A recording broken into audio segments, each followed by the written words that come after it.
welcome to Mrs. Neller's notes for her pre-calculus class. These are the notes for section 8.1, day 1, entitled Polar Coordinates.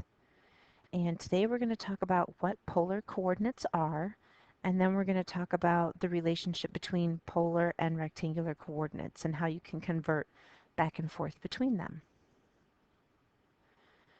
Now, polar coordinates are just a different graphing system. It's a different coordinate system. And it uses distance as well as direction to plot or locate a certain point. So you're going to have axes, and you're going to have a location on that axis that's called a pole or an origin, and then you're going to move around that pole or around the origin until you get to a line segment. Now this segment is going to have a certain length, so that length is going to be called r, and then the amount that you move around the axis, that angle is going to be theta, just like it's been before. So that'll be a radian measure. That'll be pi over 3, pi over 4, pi over 6, etc. Okay, so r is the distance that you're moving, and theta is the angle between the axis and then the little segment. And we're still moving counterclockwise, just like we have been. When you go around the unit circle, you move counterclockwise. And then if you have any negative measurements, that's a clockwise movement around the pole or the origin. Okay. Now, if you do have a negative distance, you want to think of that as starting on your polar axis, moving your angle or rotating around the pole, but instead of drawing a positive distance for that line segment, you're going to draw that distance going in the opposite direction. So your book is going to show that with a little dashed line. And that is important because it helps show a relationship between coterminal points, basically. And we'll talk about that coming up in just a moment. Okay, so when you're graphing on a polar coordinate system, it's a round system instead of the graphical horizontal and vertical one that we're used to seeing. So I do have polar coordinate graph paper or polar graph paper. I have it in the classroom. I'll put it on the class website as well so you can print it off. You can find some online, but feel free to use that when you're graphing. You don't have to have the polar graph. You can just draw the axes and then make little, kind of like little marks if you'd like, instead of making big circles going around. But keep in mind that you do have to graph this in a circular motion. Okay. So for part A, we're going to plot the point 1, 3 pi over 4. So this is our distance of 1, that's r, and then theta is the 3 pi over 4. So it's helpful to think of it backwards. Move this distance first, find 3 pi over 4, and then make a segment that goes from the origin or from the pole that is r units long. And that's what those little rings are on this graph paper. So you still start at 0. You start on the right side of the x-axis, just like we have been. And 3 pi over 4 is still going to be every fourth section. And you can see that this graph is kind of nice because it does divide it up into little sections here. So this middle section here, this is 1/4, and then the axis here would be 2/4. So then over here, this little axis here would be 3/4. So it's kind of faint, but you can see it. And we want to make, from our origin, we want to make a segment that's 1 unit long. So we want to go just to that first little ring. So it's really small when you look at it here on this graph paper, but that's the correct location of that point. Okay, so this is the point that we plotted right there. But you have to have that little segment to show how long it is. Part B, we're going to move negative pi over 6. Okay, so I believe that when we're graphing on here, the pi over 6 is actually this little mark right here. Because you've got 1, 2, so that'd be 1, 2, 3, 4, 5, 6. Yeah, so it's that second little line in here. Okay, so that second little line is the 6th, and then the third line, the one that's in the middle, that's the 4th. The one right after it, that's the 3rd. So we've got 2 extra little lines than what we had in the unit circle. So we're going to go down pi over 6. So we're going to be here.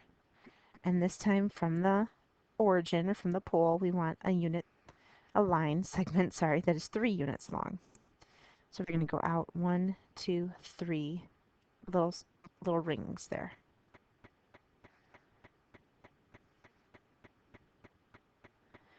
For part C, I'm going to rotate around 3 pi. So this is still kind of like a unit circle here. So if I start on the x-axis, that's 0. Go around to the negative side of the x-axis, that's pi. Go around again to the positive side, that's 2 pi. Then I'm going to go around again to the negative side, that's 3 pi. So I'm going to start at the center, and I'm going to go out to that third little ring and make a segment that's 3 units long.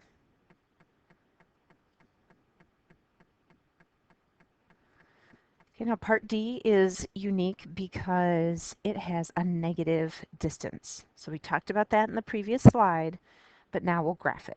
So we're going to go to pi over 4, which would normally be right here. But instead of going out 4 rings in this direction into the first quadrant, I have to go negative 4. So that kind of means I need to go the opposite direction. So I'm going to start at the pole, or at the origin. Now pi over 4 is going to be over here in the third quadrant. So I'm going to go 1, 2, 3, 4 rings out. Now when your book does this, they will draw a solid line going into the first quadrant, and then they'll draw the dashed line going back into the third quadrant. It's fine by me if you just draw that solid line going into the third quadrant. Okay. Now keep in mind that if that had been positive 4, we would have been in the first quadrant. And the relationship to go from that point in the first quadrant to this point in the third quadrant is really just a rotation of pi. So there's the book solutions there, same as what we got. So that's what they're going to talk about here, is that when we were graphing negative 4 pi over 4, okay, usually we would do pi over 4 and then plot our point 4 units long. But since the r value was negative, we went back in the opposite direction. And that changed our angle by a value of pi. So it's important to note that these two values are the same. So saying your point is r theta, or saying your point is negative r theta plus pi, it's the same values. It's the same location.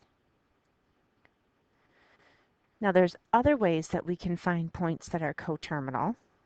Okay, you can still add 2 pi and subtract 2 pi, just like you did. The other thing you can do then is this concept that they were talking about. You can take the opposite of r, and then you can take your measurement and add pi, or you can take negative r and subtract pi from your angle measurement from theta. So doing any of those 4 methods would get you a coterminal point to the original point that you were given. Okay. So let's try this then. Let's take a look at 4 and pi over 5. And it says find the other polar coordinates, the other 4 polar coordinates that are representations or coterminal with the point P that we were given there. Now again, the easiest way to find those is just to add 2 pi or subtract 2 pi, like we've done in the past. So that would get us 4 And then since we're dealing with 5 as our denominator, that would be like 10 over 5. So 1 over 5 plus 10 over 5 would be 11 pi over 5 if we added the 2 pi. And then if we're going to subtract 2 pi, the 1/5 minus 10/5 would be negative 9 pi over 5, or negative 9/5. Now the other method we just talked about is where you take the opposite of r, and then you either add pi or you subtract pi. So the opposite of r then would be -4 for both of them. And then adding pi or subtracting pi just moves you in a different direction around the pole, or around the origin. So if I'm starting at pi over 5 and I add pi, that would get me 6 pi over 4. I'm sorry, over 5. And if I subtracted, I'm at pi over 5, or 1 over 5, and I'm going to subtract 5 over 5, so that's -4 pi over 5. So those would be my 4 other ways to represent that same point, the original point that they gave us, the 4 and the pi over 5. So if I was to graph all of these, and if I was to graph this one, they would all be the same. Okay, so now let's talk a little bit more algebraically, and we're going to talk about the relationship between polar and rectangular coordinates, because you have to be able to convert back and forth between them. It's just like converting back and forth between radians or degrees, or decimals and fractions. We have to know how to move back and forth between these two systems that we can graph in. Okay. Now the formula that we're going to be using, it all comes from Pythagorean theorem. So it's a little bit of trigonometry with SOHCAHTOA, and it's also Pythagorean theorem. But this chart is in your book, and it's on page 543, and your book does a more thorough explanation of how the coordination, or I'm sorry, converting between the coordinates actually works. So if you want to look into that more, you can. But basically, when we're dealing with a rectangular system, we have x's and y's. And remember that in your ordered pair, you normally have x and y, and that x normally represents the cosine value and the y represents the sine value on the unit circle. So to convert from the polar coordinate to the rectangular coordinate, we would take our r value, which is our distance, and multiply it by the cosine of theta to get our x value, because cosine and x represent each other. And then to get the y value, we take r, which is our distance, and multiply it by the sine of the angle that we're given, because y represents the sine in the terminal point. To convert from rectangular to polar, then, this is where the Pythagorean theorem comes in a little bit, where you have this r squared equals x squared plus y squared. Looks very similar to the equation for a circle as well, the x squared plus y squared equals 1 squared. But here, you're going to take your x value and your y value from your ordered pair, square them, and add them up, and then take the square root of that sum, and you'll get your distance for r.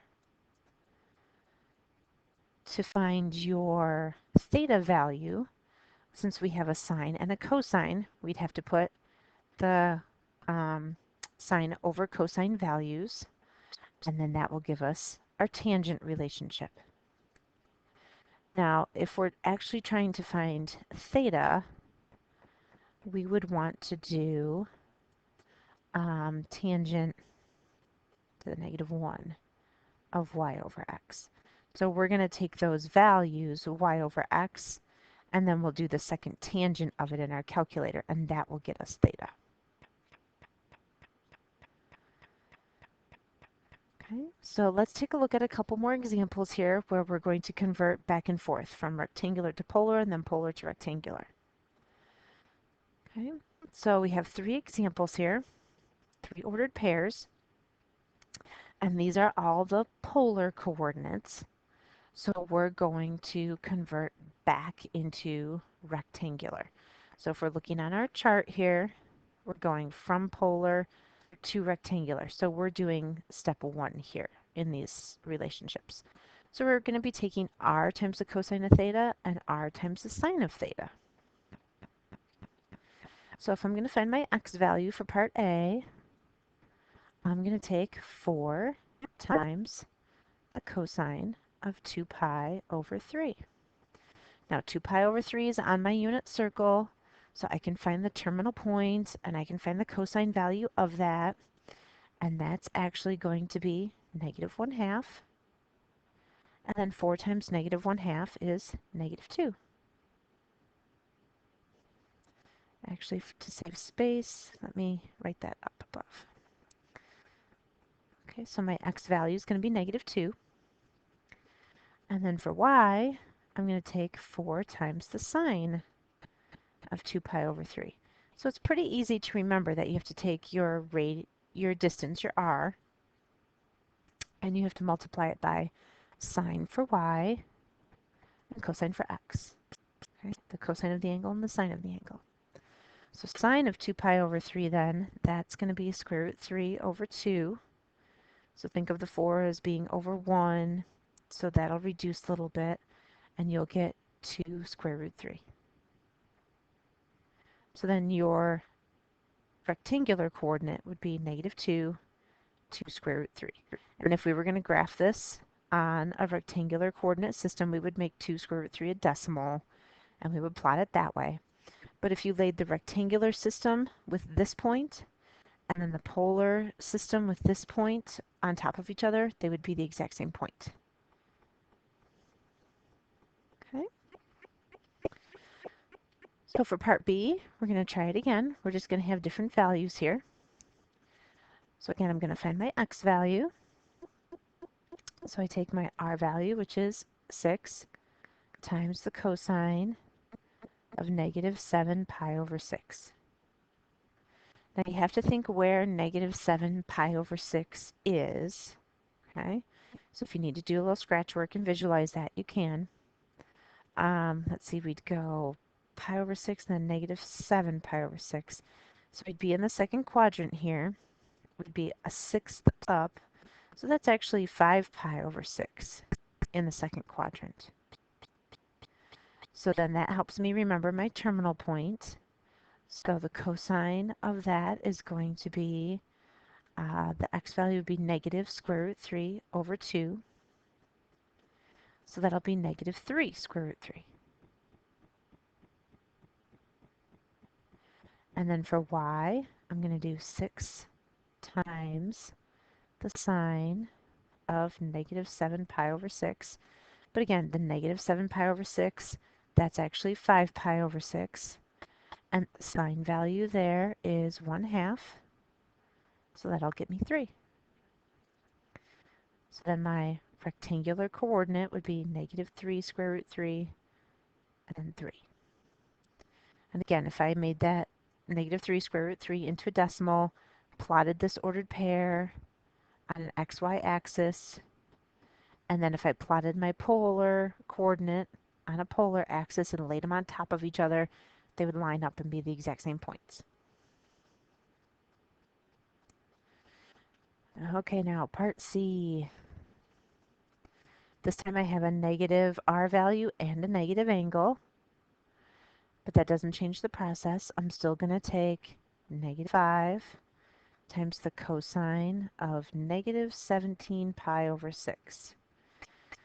Okay, 17 pi over 6. Well, that means I go around the unit circle a few times. Okay, so I would go back 6, and then another 6 would be 12, and then I'd have to go another 5 to get to the 17. So really, that would be 1/6 away from the axis. So that would be 7 pi over 6 then for a positive value. So that's what I want to think of my terminal point. Okay, you can think of what the terminal point of pi over 6 is in the first quadrant, and then just change the signs for the 7 pi over 6. But for the x, I'm going to have -5 times, let's see, the cosine then of that terminal point would be -√3 over 2. So negative times negative is a positive 5 square root 3 over 2. And then for y, I'll have -5 times the sine of -17 pi over 6. And remember, that's really the same as the 7 pi over 6 now. So -5 times the sine value at 7 pi over 6 is going to be -1/2. So again, negative times negative is the positive, and you can leave this as an improper fraction. You can leave it 5/2. Okay, so my x value would be 5 square root 3 over 2, and then y would be 5 over 2.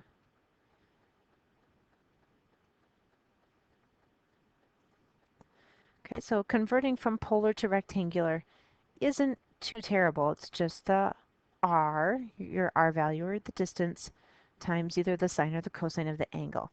You do have to do a little remembering of your terminal points, but we've been working with them since chapter 5 now, so those should be fairly well ingrained into your memory. Okay, and then our last example is to do the opposite conversion. We're going to convert from the rectangular to the polar. So if we look back on that chart, to find our r value, we're going to kind of do Pythagorean theorem a little bit. And then we'll use our inverse tangent to find theta. Okay. So I like to start with the r value first, just because it's a little more straightforward. So you have r squared equals, now remember this is x and y because this is a rectangular point. So I'll have 1 squared plus 1 squared. Well, gee, that's going to be 1 plus 1, so that's 2. So r squared is 2. So that means r is going to be, now we have to be careful here. Remember, plus minus the square root of 2. When you're physically taking the square root of something in your problem solving strategies, remember you got to put the plus or minus in front of your answer there, in front of the radical. So really this means I'm going to get 2 answers, since I have one that's positive and one that's negative. So now I need to find the angle that's going to go along with this. So to do that, I have to do tangent to the -1 of 1 over 1. Now, you shouldn't need a calculator for this, okay, because it's just a tangent of 1. So think of what angle, what radian measure, if you took the terminal point for sine over cosine, put them over each other, it all reduced down to 1. Well, that would be square root 2 over 2 divided by square root 2 over 2, which would be 1. And that happens at pi over 4. And it's also going to happen at 5 pi over 4. Okay, so we want the two values that give us the tangent value of 1, positive 1, okay? So I want the first quadrant and the third quadrant values. So now I have 2 answers here for r, and I have 2 answers here for theta, and now I have to pair them up in my ordered pairs. Now, if I start with the square root of 2, that was my positive value, so I would be in the first quadrant here at pi over 4. And my other value is negative square root 2. And my other theta, or radian value, is 5 pi over 4.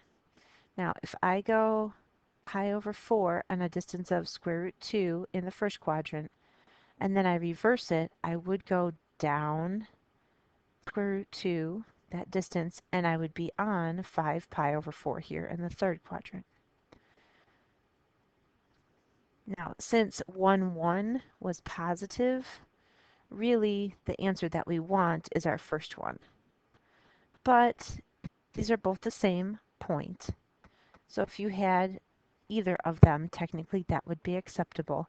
But really the main one that we want is this first one listed here. That's really the main one that we want.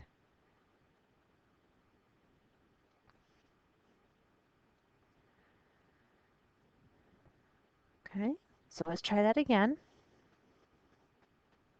Oops. With part B here. And this time they just give us a little bit trickier values for our x and y values. Now, the other thing you have to remember too is that this point that they gave us here, we were in quadrant 1 here, 1, 1. So that's also why we want this point here, because that puts us in quadrant 1. This ordered pair, if I was to graph it, I would go to the right 3 square root 3, and I would go down negative 3. So here I'm actually in quadrant 3. So that's going to help me as well, figuring out which ordered pair I want at the end. But I'm still going to start off with the same process. R squared equals, see, my x value is 3 square root 3, and my y value is negative 3. So remember, when you multiply a radical by itself, you get that radicand. So 3 times 3 would be 9, and then the square root of 3 times the square root of 3 would be 3, and 9 times 3 is 27. Negative 3 times negative 3 is 9. Okay, so that's going to be a value of 36. So then when you take the square root of that, you'll get plus or minus 6 for r. Because again, remember, this was r squared. And we're solving for r.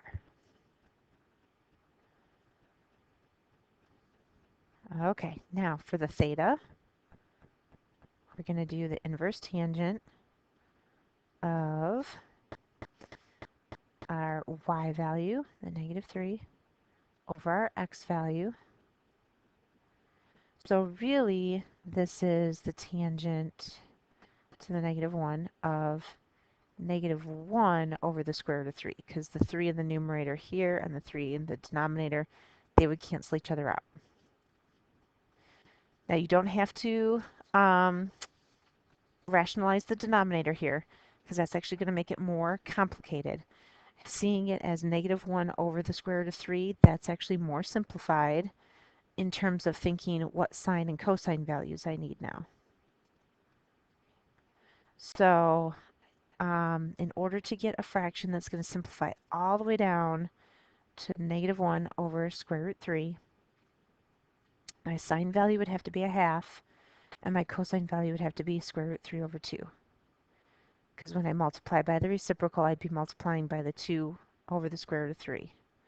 So the 2's cancel, and then I have the 1 over the square root of 3. Okay? But one of them has to be negative. So since tangent is a negative value, I don't want to be in the first or the third quadrant. I want to be in the second or the fourth. Okay? So the terminal point in the second and the fourth quadrants that has a sine of 1/2 and a cosine of square root 3 over 2, that's going to be 5 pi over 6 in the second quadrant, and then 11 pi over 6 in my fourth quadrant. Okay, so then when I'm writing my ordered pairs, okay, my positive 6 would be like going over to the right, kind of a positive 6 distance. And then to go over to the right, I'd be heading towards the fourth quadrant if I went down. Okay, so then I would, to get into that fourth quadrant, I'd want to go down the pi over 6 or the 11 pi over 6 measurement is what I'd want in the fourth quadrant there. Then for my -6 value, if I was graphing that rectangularly, I would go back 6, that's my distance, and then I would be heading towards this second quadrant here. So I want the value of 5 pi over 6 to be in my second quadrant. Now, again, both of these are correct answers. They're the same point, but I want a value that's in the fourth quadrant because I was in the fourth quadrant here. Okay, so technically both of those are correct because they're the same point, but the answer that I want is going to be this first one here because that's the one that puts me into the fourth quadrant.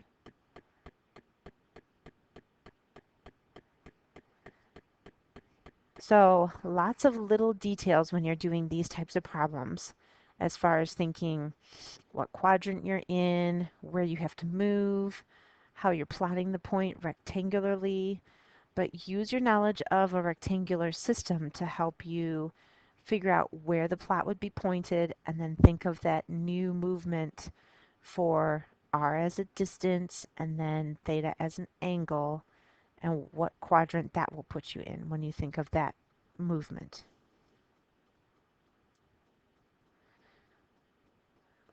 So this is what we observed as well, that sometimes you can have two different answers, but we want the answer that's going to put us into the correct quadrant. Okay?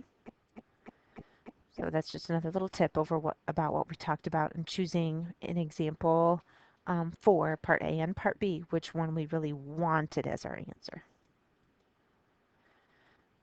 So to practice these concepts, take a look at page 546, 1 through 41 odd. Definitely make use of the graph paper, the polar coordinate graph paper. If you want to draw your own, that's totally fine as well. And show your work when you're doing your converting from polar to rectangular and rectangular to polar. You do have to show work for those. There's a little bit of scratch work you got to do. And check the odd answers in the back of your book. Remember, the solutions are worked out in the binder and they're posted on the class website. And if you have any other questions, come on in and see me before school.